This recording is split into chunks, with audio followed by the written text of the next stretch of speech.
Благодарам колега Џафери, почитувани колеги пратеници, почитувани медиуми, колешке Ласовска.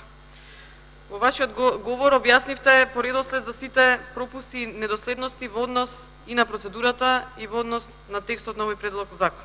Процедурата е повеќе од самрак и повеќе од шверцерска. Внесен под европско знаменце, без јавна дебата, без интерес за дискусија од страна на парламентарното мнозинство и плюс го надминува уставот и рамковниот договор. Само брзање и не е случајно брзањето. СДСМ повеќе пресметуваат од што реално работат. И секоја пресметка е само да се добие глас повеќе на локалните избори. Сите закони популистички ги поднесува под скратена и литна постапка баш пред избори. Се борат за резултат на локалните избори и тоа е нивно легитимно право. Но еден од нив нека стане и нека каже или нека наброи кои проекти ги имаат реализирано СДСМ на локално ниво. Бидејќи цело време тврдат дека се за добро на граѓаните и нивната парола е дојде животот во Македонија. Дојде животот, почитувани граѓани, и наместо да се спроведат проекти од корис на граѓаните, се брза и приоритет се дава на законот за употреба на јазиците. За спроведување на одредбите на овој закон, во делот за процена на финансиските средства потребни за спроведување на законот, начинот на нивното обезбедување, податоци за тоа дали спроведувањето на законот повлекува материјални обврски за одделни субјекти.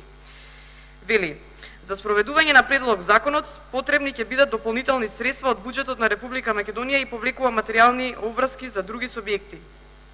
Потребни средства за функционирање на новите институции предвидени во членот 18 и член 20 од овој предлог закон, поврзани со спроведување на одредбите, се проценуваат на 16 милиони денари. Овие средства ќе бидат обезбедени во буџетот за 2018. Во однос на вработувањата во новите институции, еден дел ќе бидат реализирани по пат на преземање од други државни институции, пред се од секретаријатот за спроведување на рамковниот договор. Дополнително, ќе бидат потребни 90 милиони денари во буџетот за 2018 кои ќе бидат распределени за различни буџетски корисници за имплементација на одредбите на овој предлог закон. Значи, во 2018 ќе бидат потребни вкупно 106 милиони денари од буџетот за спроведување, 106 милиони денари точно, од буџетот за спроведување и имплементација на одредбите од овој предлог закон.